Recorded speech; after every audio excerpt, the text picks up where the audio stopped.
Unfiltered. Like you're in another world, like you zone out. Hello and welcome to this week's episode of Unfiltered. I'm your host, Georgii Speakman, and I am delighted to welcome one of my co-authors, best-selling co-authors, on our book, The AI Revolution, Thriving Within Civilization's Next Big Disruption. Her name is Svetlana Zavelskaya. Svetlana is a senior technology leader with extensive experience in financial services and the insurance sectors. She's currently serving as the head of software engineering, data platform, and infrastructure for Quanata.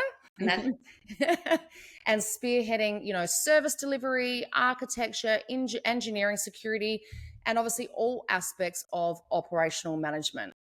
Her chapter in our book, which I'm really excited about, was a tremendous chapter, an eye-opening one for me, includes transforming financial services, leading technology innovation and operational excellence with AI. And so we can all learn something from that, whether we're a founder, an aspiring entrepreneur, or an existing business leader. So let's dive in. How are you today, Svetlana? I'm good, thank you. We're excited to join you today. Yes, likewise, my dear. So thank you very much for being here. So for those that are less familiar with you, let's perhaps start having you provide a little bit more context around your current capacities, role, focus at Quanata, just for context. Sure. Historically, I spent over 20 years working in financial services, pretty much on Wall Street. And after that, I switched to insurance industry, and I'm now more than 3 years at Quanata.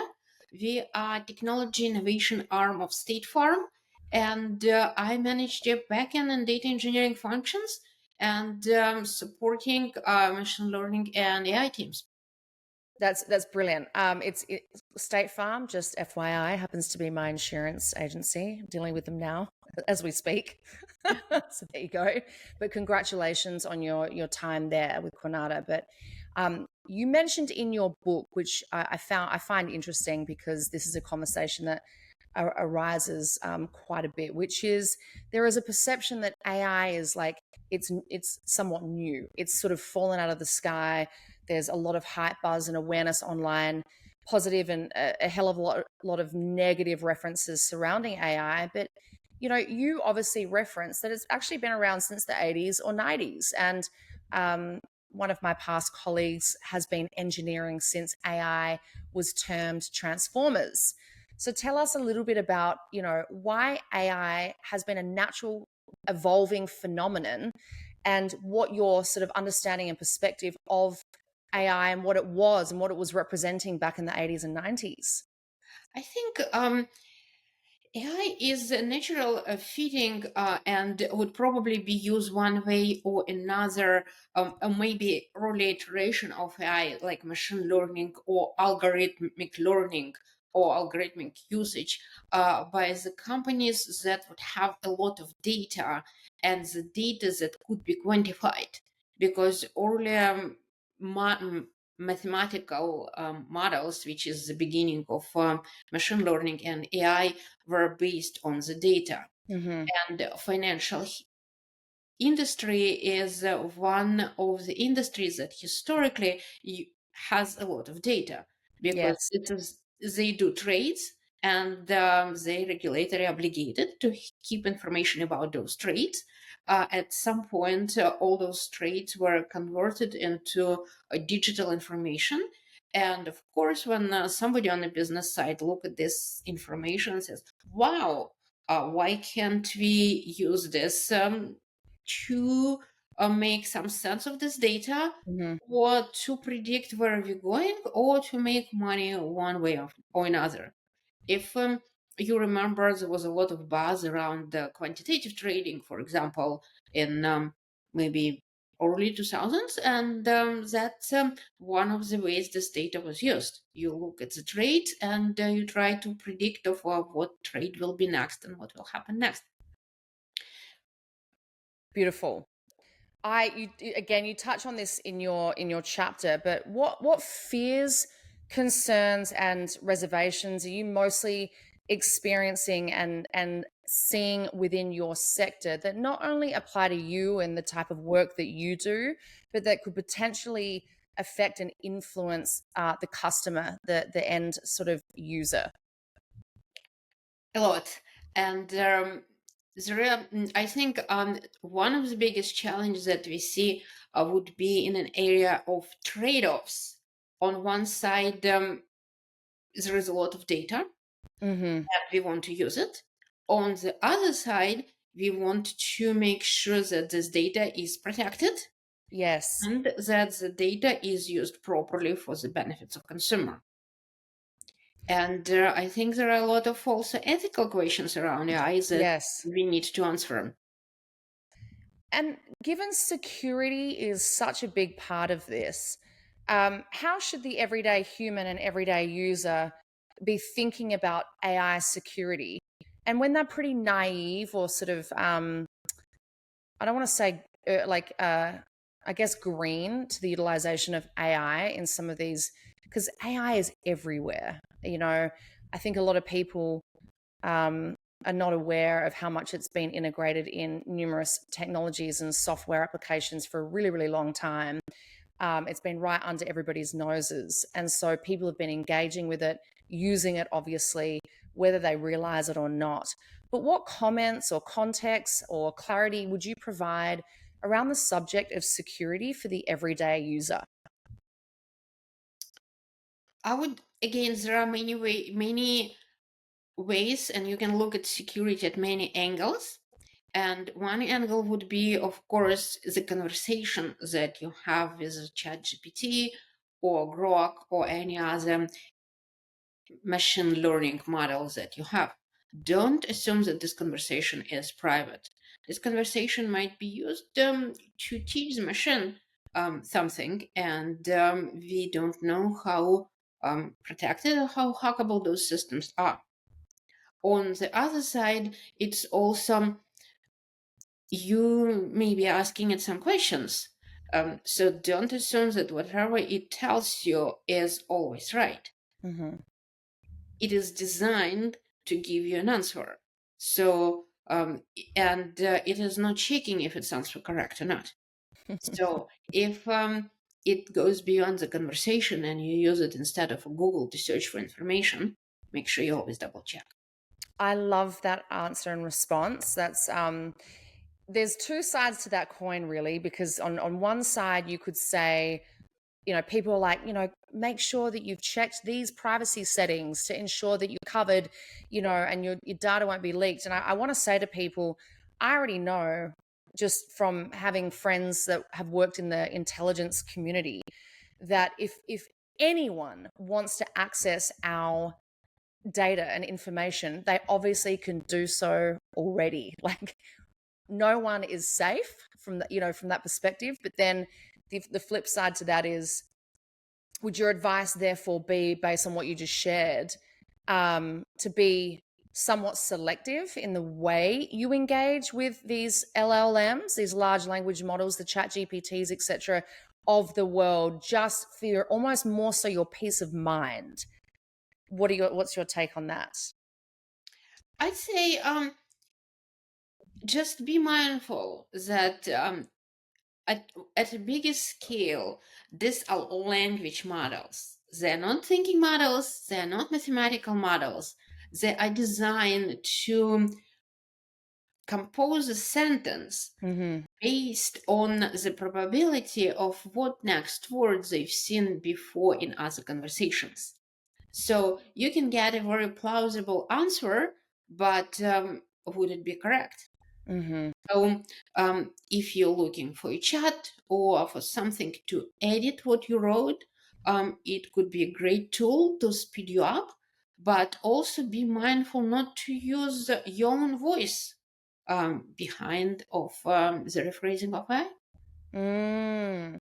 And so that sort of leads into concepts of trust, and how much do we trust? I mean, because I think a lot of people would be using the likes of Chat GPT on a day-to-day level just to sort of function in their everyday worlds, personal worlds, things like that. But what's your sort of perspective on trust then? And I like this position of mindfulness. That's a very good point. But what about trust? Like, to what extent can we really trust AI at this juncture versus where it's headed, and how much that can evolve in the coming months or years? Oh, it is absolutely evolving and it's getting better and better. And I'm sort of looking forward to the time where it won't be just LLM as a large language model, but it would be sort of a consolidation of Mhm. different models under Mm, one umbrella. mm. Where, for example, you can't ask it mathematical problem. It doesn't have any math underneath. It's just language. Yet. But what if you consolidate and add math into it? Or, for example, my kids play chess, and there are a lot of engines that you can use to play chess with, Mm, but it won't be a language engine. It would be the engine specifically designed for mm, that. And so, as all these designs get consolidated under one roof, and it knows um, which model, for example, to invoke to give you an answer. mhm, This is where it would look much more intelligent than mhm, just giving an answer. mhm, And mhm. um, they're not going away, right? As Right. any technology, as when calculators first appeared, teachers were very much against kids using them. But the technology is here, it arrived, you can't get away from it. Mhm, So I cannot see AI or LLMs going away somewhere. It's just they will become more sophisticated mhm. and we will start understanding better of where they apply and where they not and how to use them. Right, 100%. And I'm excited about that future. On that note, I mean, you operate in a fairly specific field, being, obviously the finance, the intersection of finance, data, engineering, security, insurance, all that. What AI platforms do you personally utilize to fuel the, best case outcomes, efficiency, effectiveness in your line of work? Um, Different ones, of course, you can't get away from OpenAI models or any other like big models um, that I use there. Of course, another way is for people who write the code, they would use AI help. Mhm, And I would say different people, depending on their experience and as well as the field where they are, would use it differently and with different rate of success. Because one thing to keep in mind, and this question came up often, would AI replace developers, programmers? I've been curious to know that too, and yes. I don't think so, for multiple reasons. Um, to give one and maybe a little bit funny one, but there is this concept of context, and a lot of development is done within organizational context, Mhm, and AI won't have this context. And that's why I don't think it would be able to really write things from scratch, especially things that would be sustainable and manageable under the load. Can it write something? I think it works better as an assistant at this mhm, point mhm, than an independent mhm, developer itself. mhm, mhm, Uh, will it get better? Yes. But another trade off, if it writes you code, how do you know that this code doesn't contain a security vulnerability? So most mhm, likely, that's a code that it found somewhere, or it came up based on another piece of code. And sometimes, here's one that recently came up. It makes up the name of libraries or packages. mhm. And the hacker noticed that it makes them up and they create those libraries and packages. And then when you download them, you never know what you can get. Yes, for Oh. sure. For my friends in the industry, would you mind adding additional context and color to that question being like, what platforms do you particularly use? Are you able to call some specific ones out? Just because the conversation has been arising a lot in the finance and insurance spaces. Do we build our own proprietary technology? What are the best in class platforms and systems that are available out there that are freemium models versus what have you per year? Do you have any recommendations for those operating in the finance and insurance spaces, perhaps that you could recommend some great platforms, or do you think, and if there are not platforms that you feel comfortable recommending, would you recommend the business leaders of these industries, spaces, companies to potentially start thinking about building their own proprietary technology solutions within their given company? I think every company would try to keep their technology private for obvious reasons. Um, Yes. so I don't think it would be right for me to share any Fair? company names. But I also think that every company will pick the the model or the service provider Mm-hmm. based on number one, their needs, and number two, how their existing infrastructure looks like. Mm-hmm. Because it's not only like the best tool in general, but also the tools that they can integrate into Mm-hmm. their infrastructure and Yes. into their technology world. And yes, I think I'm a big proponent of like personalized smaller language models that might be built on large language models, but that would contain certain knowledge that would be specific to company Mm-hmm. and that would be contained within the company perimeter, I would say, or Mm-hmm. share it outside. No, that's a very pragmatic answer.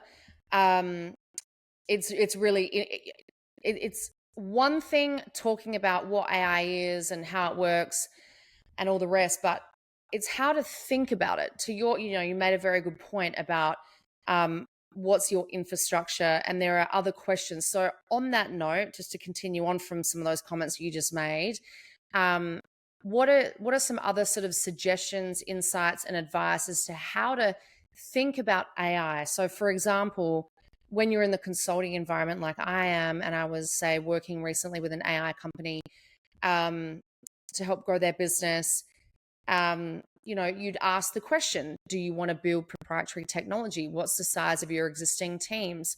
Do you have in-house developers? What's the extent of their existing skill set?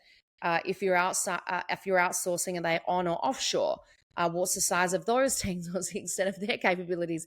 And so on. Do you have any additional color to add to that context in your particular field, industry sector, etc., as to how to think about AI as it pertains to certain, business practices, sizes, things like that? Financial services and insurance are very regulated industry.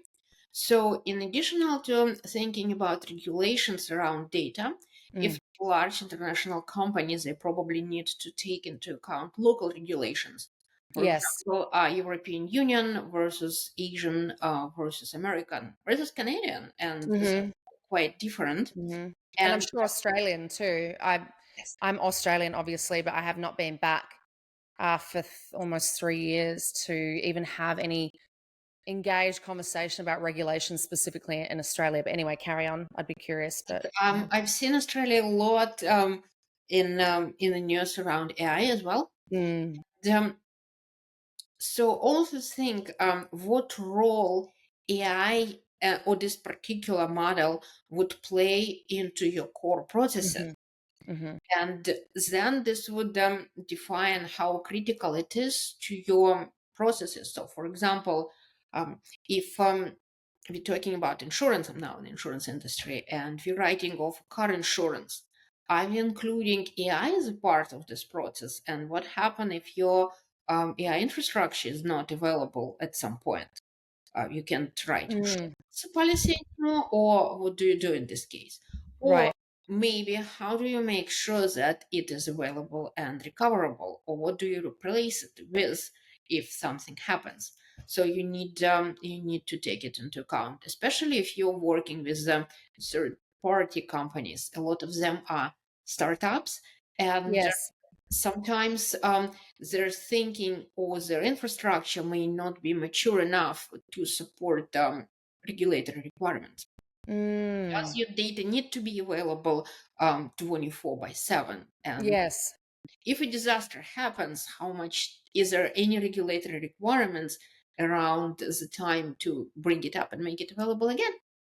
This is might be a silly question or a simple question, but on that note, how does one, if they are a startup and they don't necessarily have a background in security and regulation and all the rest, like how does someone go about finding a team, qualifying a team to help them overcome that hurdle?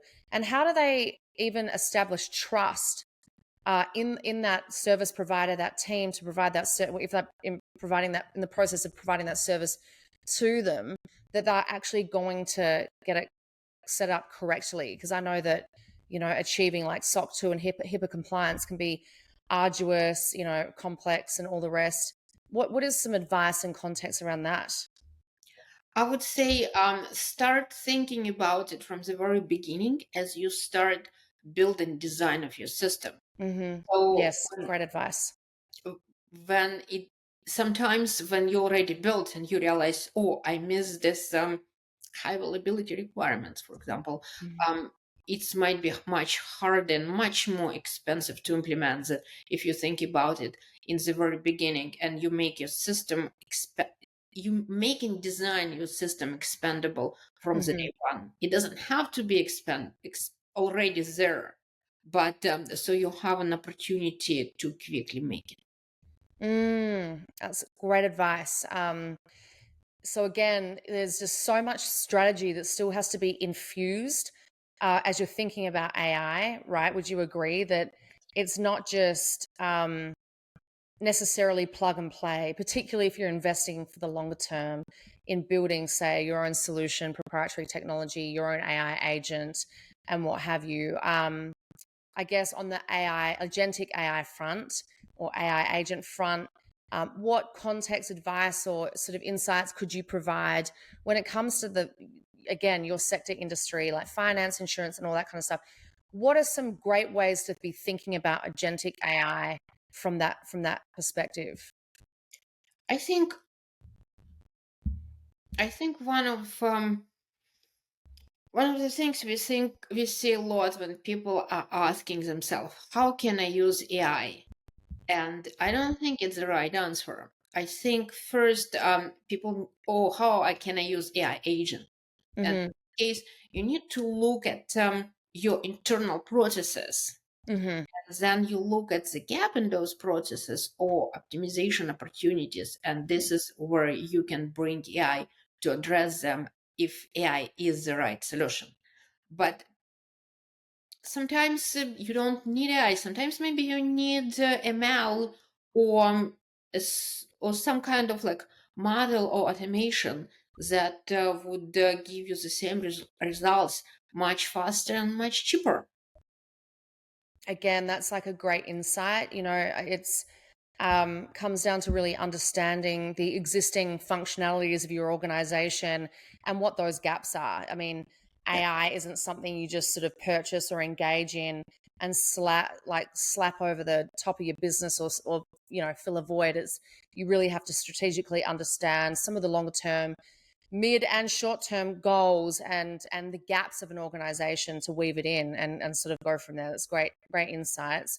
And for anyone that's aspiring to enter your field and level up in those areas of finance and insurance, etc., what I mean, best practices and sort of thinking or tools would you advise them on engaging with, or ways to think about the future of AI and how they can integrate it into future careers and future jobs like your own, and how they can I guess evolve and stay current with the times as AI evolves? I would say keep learning. Whatever resource I will point anyone at today, 2 weeks from now or 2 months from now, um, may become outdated already. Things Mm, are moving very fast. And yes. if you want to stay in this industry, you have to be prepared to always keep learning. Never lose your curiosity. That's really, I would say, a receipt for success. God, I love that. I think I actually referenced curiosity in my chapter. I got a bit esoteric in my chapter and paralleling AI to fear versus even love. So, like having that curious, proactive DIY mentality is kind of what you really need to have as a human being to help drive you forward as you explore options and opportunities in the realms of AI. If you're a fear driven human being, like, no, I don't want to do this. No, I can't do that. No, I don't want to change. No, I'm afraid of change, then you're probably going to really struggle with where the world and AI is sort of headed. So it's very much a self development effort and trajectory, and self empowered DIY self help, curiosity driven in like or infused, trajectory as it is anything else. So I love that you mentioned and touched on the curiosity piece. So having said that, you've provided some incredible insights today. So thank you so much. I'm just curious now to understand myself what your journey was like as an author, and really sort of doubling down on the focus of your chapter. What was the whole process like for you as a writer for this book? Um, it was very interesting. It was a little bit unexpected when Eric reached out and proposed me to join the project. And I think when we talk with other authors, many of them said the same thing. And Right.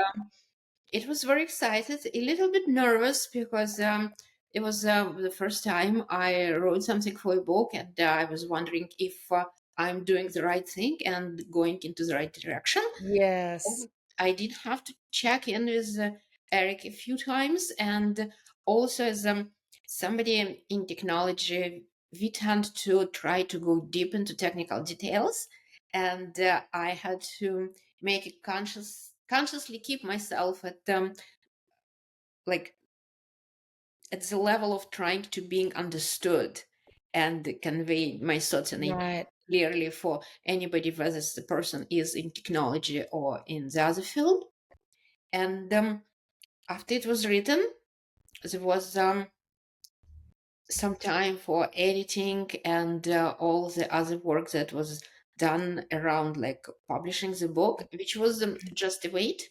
And then suddenly, boom, it's getting published. I know, it was very exciting. It felt like it happened like the blink of an eye. It was really, really quick. But I think, like yourself, I had initial reservations. I was like, oh my goodness, like just take a risk and do it because I really believe in AI. I really am excited about the future of AI and just all the possibilities that it holds and brings. So it was quite an exciting process in the end. I just thought, just dive in and do it. Sometimes we're going to take these risks and see how it pans out.